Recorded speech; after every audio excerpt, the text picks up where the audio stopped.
네, 오늘의 전국 현안 인주혜 변호사와 함께 얘기해 보겠습니다. 어서 오십시오. 네, 안녕하세요. 네, 원래 헌재가 이르면 오늘 윤 대통령 탄핵 심판 평일을 마무리하고 선고기일을 발표하지 않겠느냐 이런 전망도 있었거든요. 그런데 오늘은 좀 더는 힘들다고 봐야 할까요?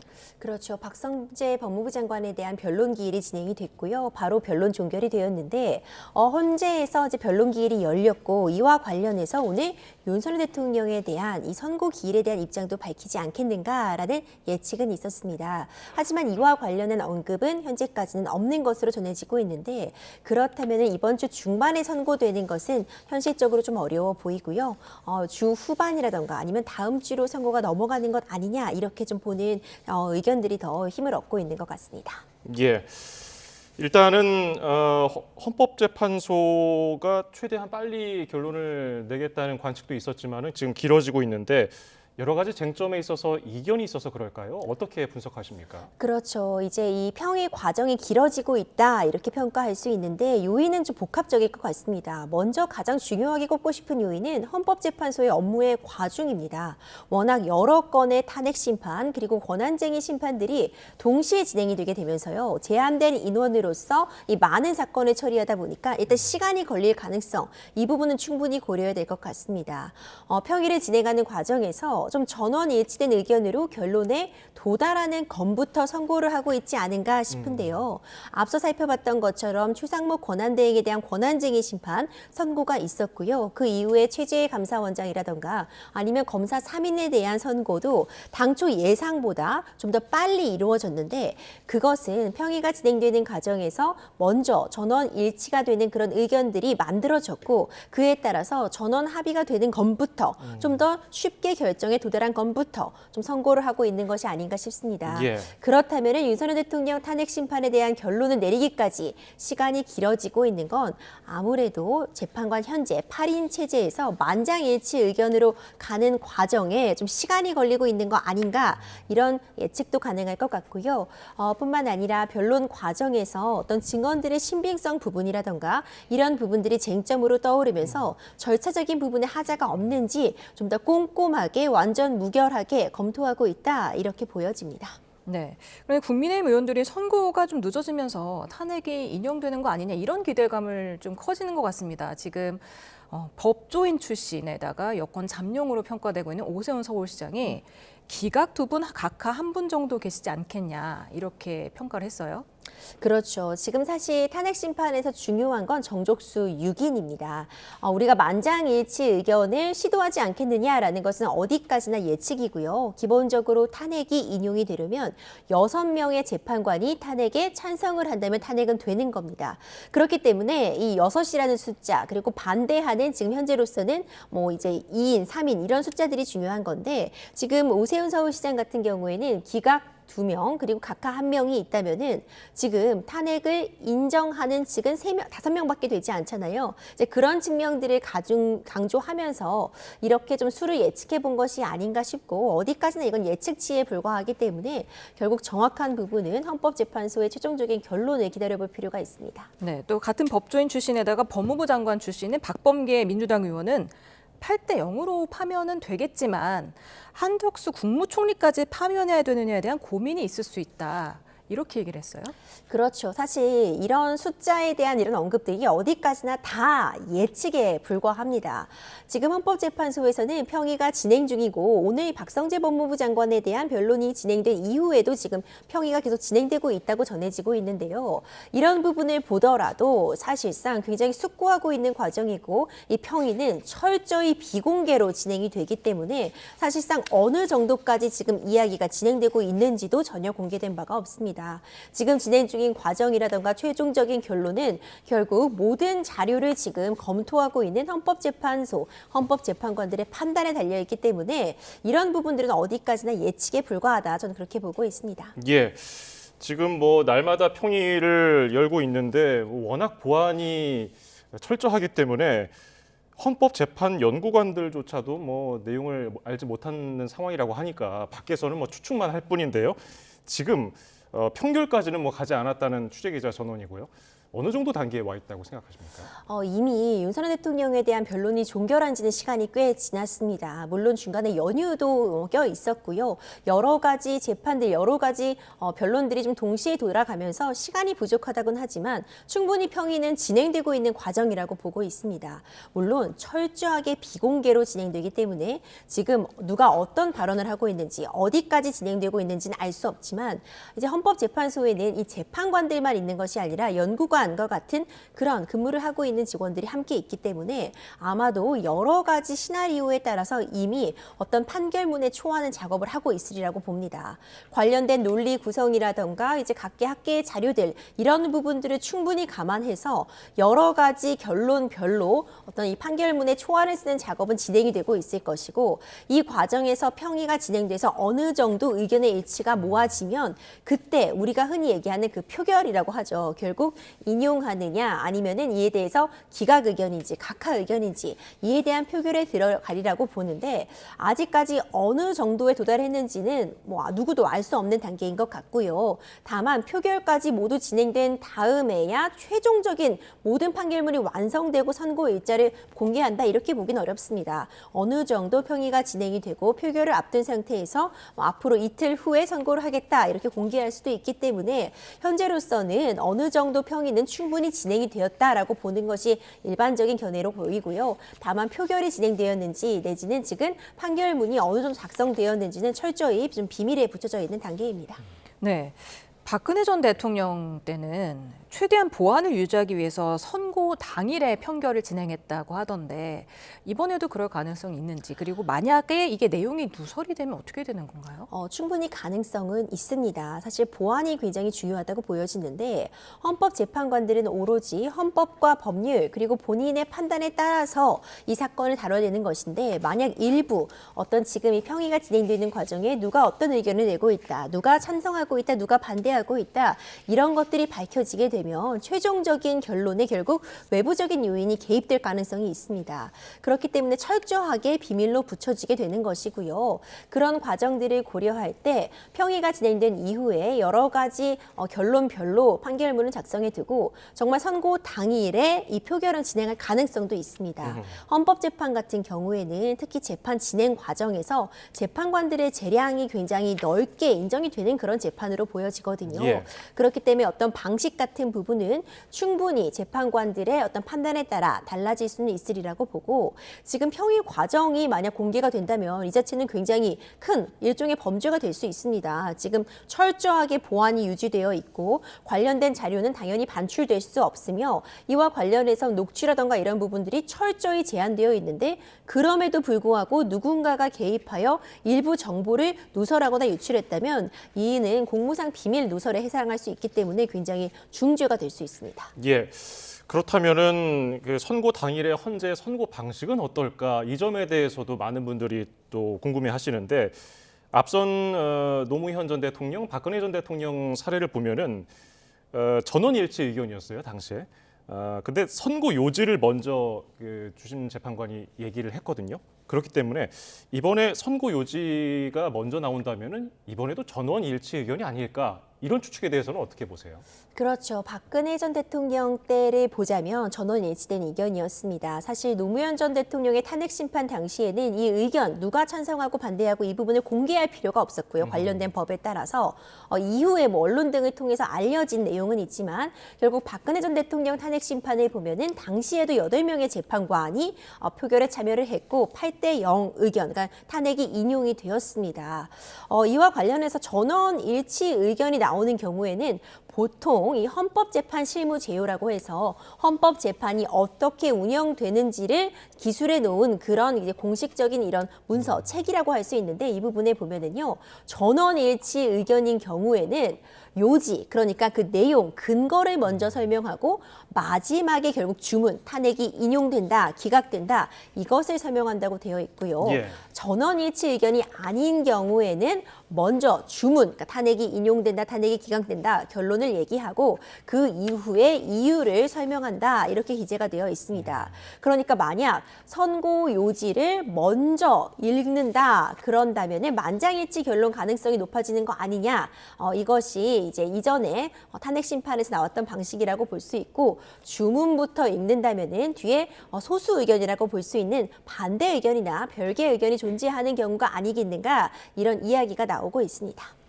네, 헌재가 변론 기일에는 녹화 중계만 허용하지 않았습니까? 근데 선고 당일에는 생중계를 허용할까요? 생중계 가능성이 매우 높다고 지금 예측이 되고 있습니다.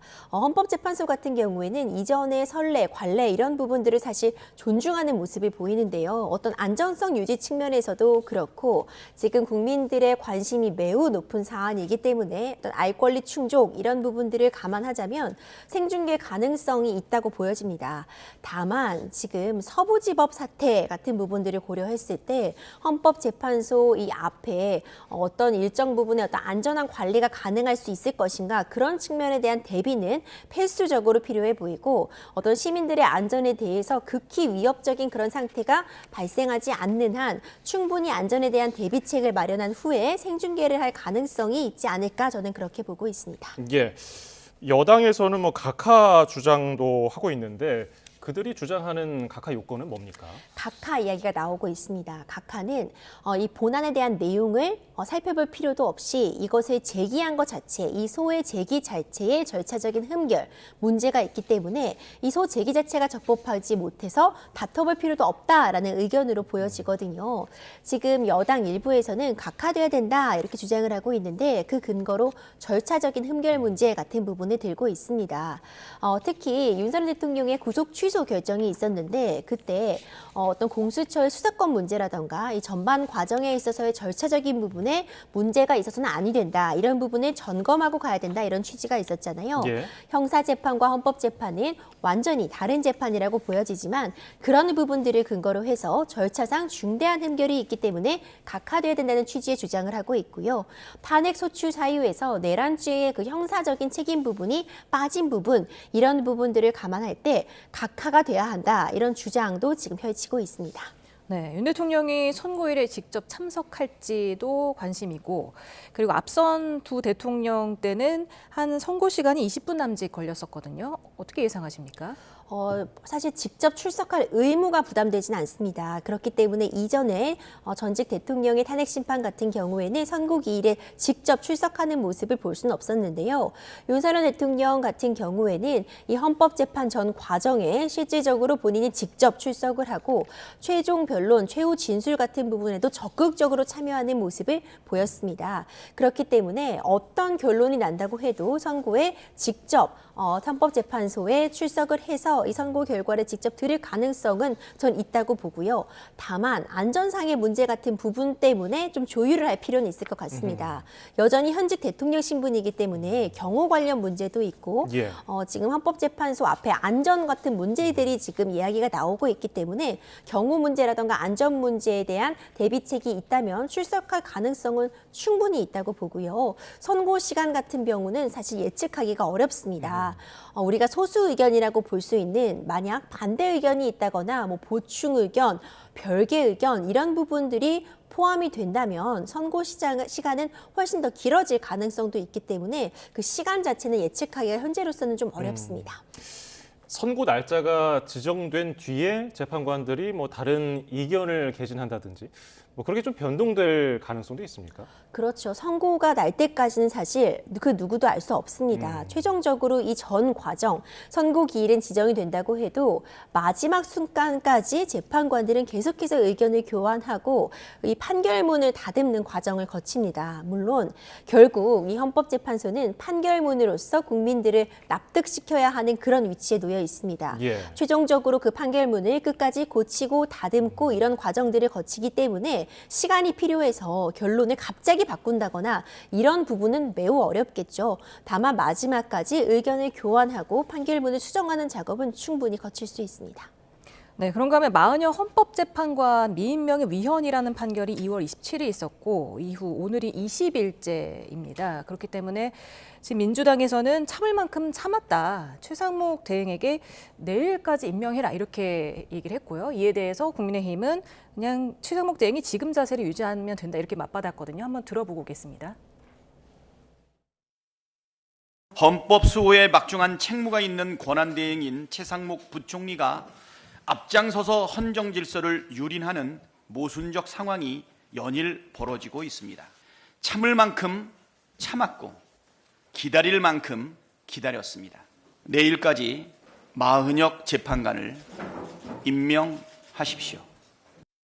최상목 대행에게 임명을 강제할 수 있는 권한을 준 것도 아니고 그리고 그 마흔여기를 헌법재판관의 지위로 인정한 것이 아니기 때문에 최상목 대행은 지금까지 자세를 그대로 유지하면은 아무런 문제가 없다고 생각합니다. 네, 지금 두 분 얘기를 들어봤는데 어떻게 들으셨습니까?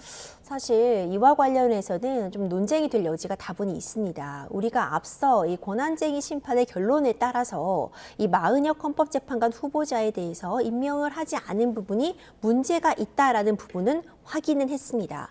헌법재판소에서 마흔역 후보자에 대해서 임명하지 않은 게 문제가 있다. 국회의 헌법재판소 재판관 임명권을 침해했다라는 부분은 확인이 되었고 당연히 최상목 권한대행은 한 나라의 대통령에 대한 권한대행의 지위를 갖고 있기 때문에 헌법재판소의 판단을 존중해야 되는 그런 위치를 갖고 있는 것까지는 맞습니다.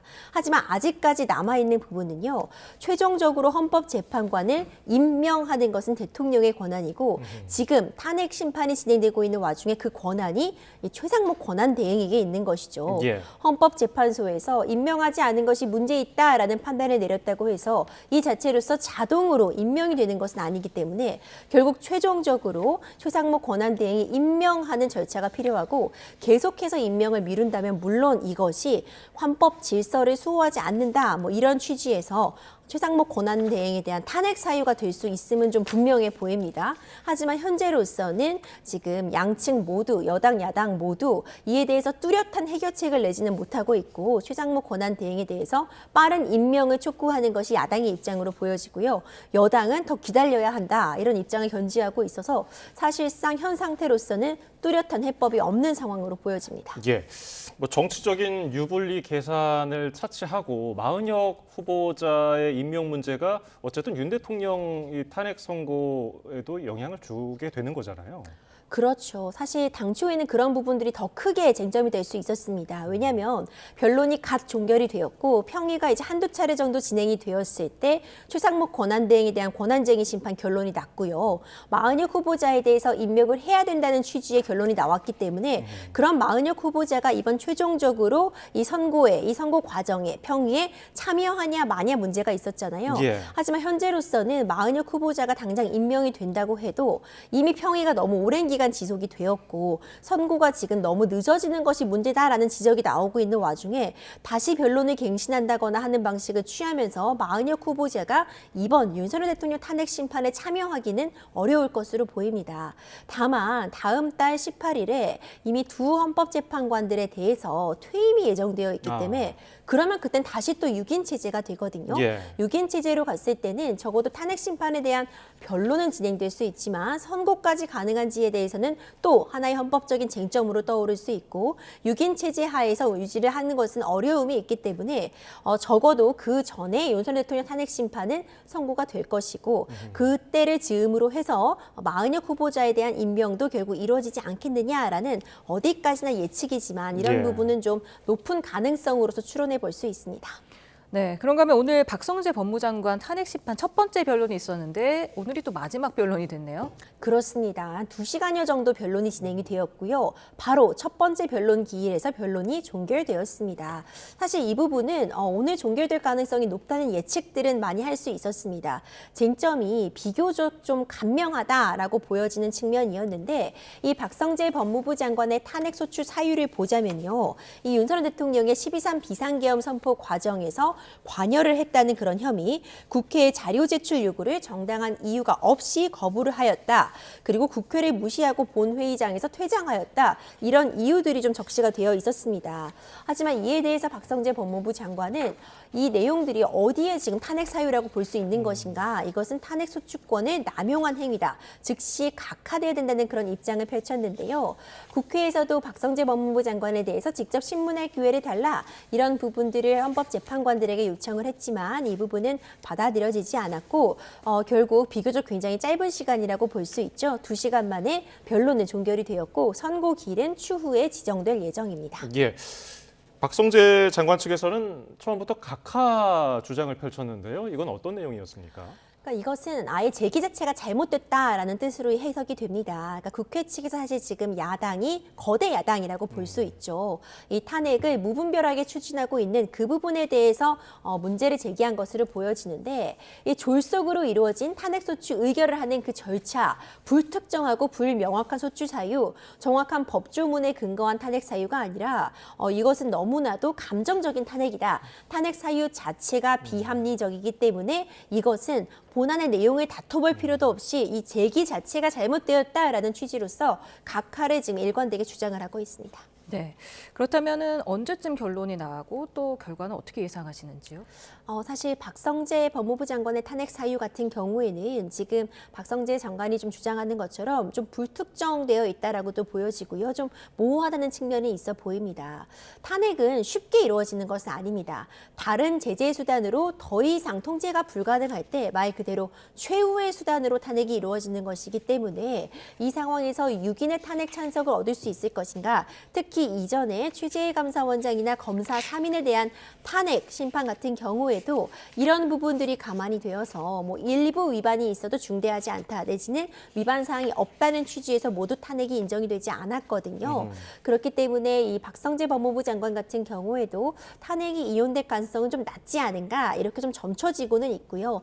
최종적인 결론은 모든 자료를 갖고 있는 헌법재판소 재판관들의 판단에 달려 있겠지만 선고일자 같은 경우에도 이것이 빠르게 어떤 결론에 도달한다면 그리 오래 걸리진 않을 수 있겠다 이렇게 보고 있습니다. 예. 법조인 입장에서 봤을 때 이번 박성재 법무장관 사건의 경우는 좀 복잡합니까? 아니면 좀 단순합니까? 비교적 단순하다고 보여집니다. 하지만 이제 탄핵 소추 사유가 좀 불명확하게 기재되어 있는 부분들이 있습니다. 야당 대표를 노려봤다는 그런 부분들도 포함이 되어 있었고요. 뿐만 아니라 국회를 무시하고 퇴장했다. 무시라는 단어라던가 퇴장을 또 어떻게 볼 것인가. 그리고 이 12.3 비상계엄 선포 과정에서 안가 회동에도 함께했고 적극적으로 말리지 않았다는 것이 지금 문제되고 있는 측면인데 이런 부분들이 어떤 구체적인 행위에 나아간 것을 문제 삼는 것이 아니라 어떤 행위를 하지 않은 부분을 문제 삼는다거나 아니면 태도 같은 부분을 지적하고 있어서 이것이 일부 어떤 위반 사항이 있다는 결론이 내려지더라도 과연 탄핵에 이를 정도로 중대한가 이 부분을 재판관들은 살펴보고 있으리라고 보고요. 다른 쟁점들에 비해서 비교적 아주 복잡한 사안이다 이렇게 보여지지는 않습니다. 네, 오늘 검찰이 김성훈 경호처 차장과 이광호 경호본부장에 대한 구속영장을 청구했습니다. 지금 김성훈 경호처 차장 같은 경우는 경찰이 영장 신청을 4번 한 끝에 지금 청구를 한 건데 어떻게 보십니까? 영장심의위원회에서 이제 과반수의 찬성으로 영장을 청구하는 것이 적법하다라는 그런 결론이 있었습니다. 물론 이 심의위원회의 결정에 구속이 되는 것은 아니기 때문에 영장을 언제 청구할 것인가 이 부분에 대해서는 많은 논란이 있었죠. 하지만 조금 예상과는 다르게 탄핵 심판에 대한 결론이 난 다음에 김성훈 경호차장에 대한 영장을 청구하지 않겠느냐라는 그런 예측도 있었는데 영장 청구는 신청을 했습니다. 다만 검찰 측에서 이 부분에 대해서 법원에다가 영장을 청구할 것인지 법원에서 영장을 발부한 것인지 이 부분은 아직 나오지 않았고요. 다만 경찰 측에서 지금 김성훈 경호차장에 대해서 지금 영장이 발부돼야 될 만큼의 어떤 범죄 혐의점을 소명하고 있는가가 쟁점이 될 것 같습니다. 특히 지금 문제되고 있는 것이 비화폰 관련해서 그 서버 같은 부분을 확보하고 싶은데 이 부분을 방해하고 있다 이런 부분들이 지금 쟁점이 되고 있거든요. 예. 예. 관련해서 이것이 필요성, 이 해당 증거가 반드시 어떤 범죄 혐의점을 입증하는 데 필요한 것인지 이 과정에서 김성훈 경호처장이 실질적으로 이런 조사를 맡고 있는 것인지 그래서 영장 발부의 필요성이 이전과 달리 발생한 것인지 이 점을 경찰이 어느 정도 입증했느냐가 영장 청구와 발부의 관건이 될 것 같습니다. 예. 이제 검찰 판단을 넘어서 법원 결정이 있어야 할 것으로 보이는데 이 점도 참 뭐 예측하기는 어렵습니다만은 어느 정도 가능성이 있다고 보시는지요? 일단 현재로서는 김성훈 경호처장은 윤석열 대통령이 지금 현직 대통령의 신분을 유지하고 있고 구속이 취소가 되어서 지금 관저로 돌아가서 지내고 있는 상황이기 때문에 경호의 필요성 부분을 굉장히 강조하리라고 봅니다.